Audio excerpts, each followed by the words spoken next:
మహిళలకు రక్షణ కల్పించాలంటూ ప్రభుత్వాన్ని డిమాండ్ చేస్తూ వైసీపీ మహిళలు డాక్టర్ అంబేద్కర్ విగ్రహానికి వినతి పత్రం అందజేశారు.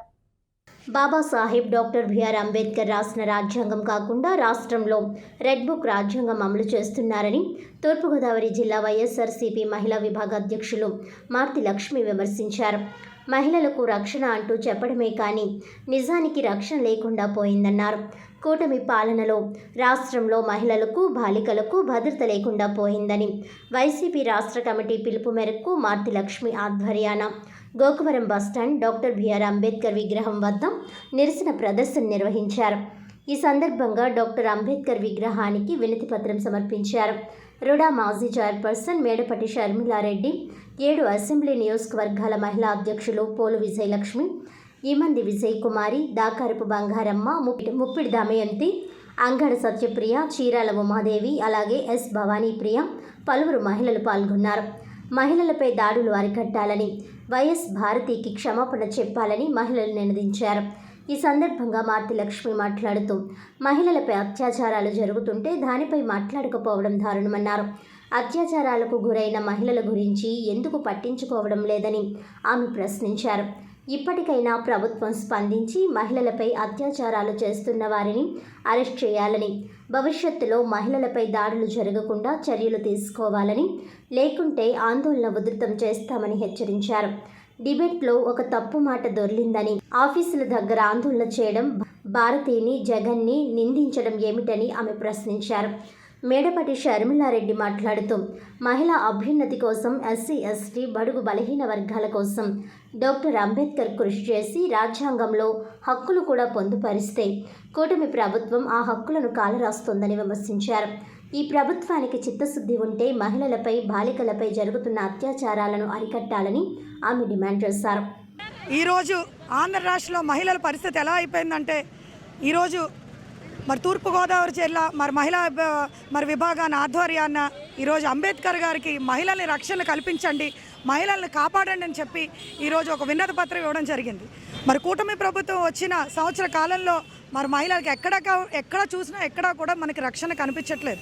అటు చిన్నపిల్లల దగ్గర నుంచి స్కూల్కి వెళ్ళే పిల్లల దగ్గర నుంచి, ఆఫీసులకు వెళ్ళే అమ్మాయిల దగ్గర నుంచి, పెద్దవాళ్ళ దగ్గర నుంచి ఎవరికి కూడా మహిళలకు రక్షణ లేకపోతుందని ఈ కూటమి ప్రభుత్వం వచ్చాక పోలీస్ రెస్పాన్స్ ఎలాగుంది అని చెప్పి, లా అండ్ ఆర్డర్ ఎలా ఉందని మనకి ప్రత్యక్షంగా కనపడుతుంది. మీది ఎందుకంత చెప్తున్నాను అంటే, ఎక్కడ చూసినా మహిళలపై రేప్ కేసులు అవనివ్వండి, అరాచకాలు అవనివ్వండి, ఏదొచ్చినా సరే ఒక లా అండ్ ఆర్డర్ మీద ఒక స్ట్రిక్ట్ యాక్షన్ మహిళా హోంమంత్రి గారు మర్తిసుకోపోవడం వల్ల ఇవన్నీ జరుగుతుందని మన పరోక్షంగా ప్రతిపక్షంగా కూడా మనకి కళ్ళారా కనబడుతున్నాయి.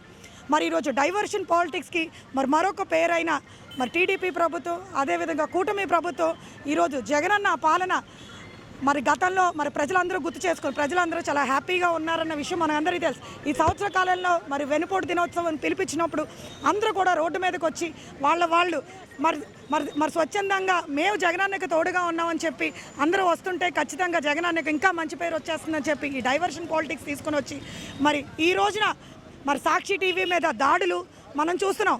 ఈరోజు డాక్టర్ బిఆర్ అంబేద్కర్ గారు ఫ్రీడమ్ ఆఫ్ స్పీచ్ అని ఇచ్చారు. ఆ రోజు డిబేట్లో ఆయన మాట్లాడిన మాట తప్పే, ఆయన వచ్చి క్షమాపణ చెప్పారు.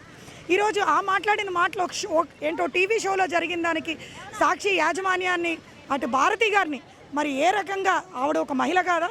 ఈరోజు ఆవిడకు మనోభావాలు ఉండవా? ఆవిడ యొక్క మనోభావాల్ని దెబ్బతీసే విధంగా ఈరోజు కూటమి ప్రభుత్వం ఏ రకంగా ప్రవర్తిస్తుందన్న చూసాం. అదేవిధంగా ఒక జర్నలిజం చేసి ఒక మంచి వ్యక్తి అయిన శ్రీనివాస్ గారి మీద ఏ రకంగా చేసిందని చెప్తున్నాం. వినతి పత్రం ఇవ్వడానికి వచ్చింది. ఎందుకంటే మహిళల పట్ల కూడా ఎవరికి కూడా రక్షణ లేదు. ఆ రక్షణ కల్పించాలనే ఆలోచన మీద వినతి పత్రం ఇవ్వడానికి వచ్చాం. ఎందుకంటే మాకు రక్షణ కల్పించాలని. అలాగే ఇప్పుడు మన అంబేద్కర్ గారు రాసిన రాజ్యాంగాన్ని పక్కన పెట్టి రెడ్ బుక్ రాజ్యాంగం అనేది నడుస్తుందండి. ఇప్పుడు ఏంటంటే చంద్రబాబు నాయుడు గారు, పవన్ కళ్యాణ్ గారు, తర్వాత లోకేష్ బాబు గారు వీళ్ళు ఎక్కడున్నారు, ఏం చేస్తున్నారని కూడా ఎవరికి తెలియదు. ఎందుకంటే రాష్ట్రంలో అనేక మందికి అత్యాచారాలు జరుగుతున్నాయి కదా. ఒక అత్యాచారాన్ని కూడా మీరు ముందుకు తీసుకొచ్చి వాళ్ళ మీద ఏమైనా కేసు కట్టారా? ఒక్కరినైనా సరే అత్యాచారం చేసిన వాళ్ళు ఎవరి మీద కేసు ఎఫ్ఐఆర్ రాశారా? ఏమీ కూడా మీరు చేయట్లేదు. ఎందుకు చేయట్లేదు అంటే మీ టీడీపీ కార్యకర్తలు అత్యాచారాలు చేస్తున్నారు కాబట్టి వాళ్ళందరినీ మీరు కప్పుపుచ్చుతున్నారు.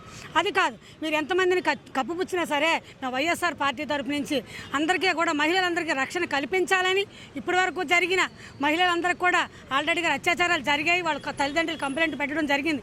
ఏ న్యాయం కూడా మీరు చేయలేదు. కూటమి ప్రభుత్వం కూడా ఏమీ చేయట్లేదు. కానీ మీరు ముందుకు రండి. చంద్రన్న ముందుకు రావాలి, లోకేష్ గారు ముందుకు రావాలి, కళ్యాణ్ గారు ముందుకు రావాలి. ముందుకు వచ్చి మీరు ప్రజలకు ఏం జరుగుతుంది, మీరు ఏం హామీలు ఇచ్చారు, ఏం చేస్తున్నారు, మీరు చేసి అని దాళ్ళు ఎవరి మీద చూసినా కేసులు కట్టాడు, లోపలేసాడు. ఎవరైనా ఏదైనా చేయకపోయినా కేసులు కట్టాడు, లోపలేసాడు. మేము ఏం తప్పు చేసాం అంటే మేము ప్రశ్నించే అవకాశం కూడా మాకు ఇవ్వరా? ప్రశ్నించే దమ్ము ధైర్యం కూడా మాకు మహిళలకు లేదా? మా కార్యకర్తలు మాట్లాడకూడదా? అంటే మేము ఓన్లీ వైఎస్ఆర్ జెండా వేసుకుంటామని మా మీద కేసులు కట్టి మీరు లోపలేసేస్తారు. ఎంతమంది వేసేస్తారు?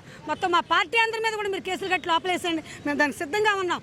కానీ మహిళల మీద అరెస్టాలు జరగకపోతే మేము ఇంకా ఉధృతంగా చేసి ఇంకా రోడ్లెక్కి మేము ఇంకా ధర్నాలు చేయడానికి సిద్ధంగా మహిళలందరి తరపు నుంచి ఉన్నాం. ఏంటంటే ఒకటే 1 ఇయర్ అయినా కూడా ఈరోజు భారత రాజ్యాంగ నిర్మాత ఎవరైతే అంబేద్కర్ ఉన్నారో అంబేద్కర్ రాజ్యాంగాన్ని పూర్తిగా గాలికి వదిలేసి రెడ్ బుక్ రాజ్యాంగం మీద ప్రజల్లో అందరికీ ఒక భయానకమైన వాతావరణం సృష్టించి ఇళ్లల్లో దాడులు, ఇంటిలోంచి బయటికి వెళ్తే ఆడపిల్లలు ఇంటికి వస్తారో లేదో తెలియదు, దేవాలయాలకి వెళ్ళి దేవాలయాల్లో దేవుని మొక్కుకోవాలన్నా అక్కడ కూడా అంతే, అక్కడ కూడా ప్రాణాలు పోతున్నాయి. అన్ని చోట్ల ప్రాణాలు పోతున్నాయి. 143 మంది ఈ కూటమి ప్రభుత్వం వచ్చిన తర్వాత 143 మంది మానభంగాలు జరిగినాయి. తర్వాత 18 మంది హత్యలు జరిగినాయి.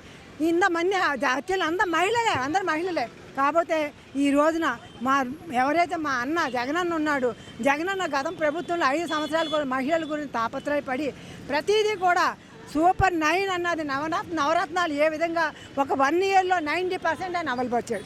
వీళ్ళు సూపర్ 6, సూపర్ 7 అని చెప్పి ప్రజలను మభ్యపెట్టి కూటమి ప్రభుత్వం వచ్చిన తర్వాత మొత్తం 2, 3 కలిసి కూడా మొత్తం రాష్ట్రాన్ని అంత కల్లోలం, అంత హింస, ప్రజలు భయానకమైన వాతావరణంలో తీసుకొస్తే ఒక కేఎస్ఆర్ అనే వ్యక్తి ఒక డిబేట్ పెడితే ఆ డిబేట్లో ఒక వ్యక్తి ఏదో పొరపాటున మాట్లాడడం తప్పే, అది తీసుకెళ్ళి ఆ ఒక్క మాట 3 రోజులు బట్టి పచ్చ ఛానల్స్ అన్నీ కూడా తిప్పి భారతమ్మ ఫోటో పెట్టి ఎంత అవమానపరచడం. భారతమ్మ కాలి గోడి కూడా ఎవరు సరిపోరు.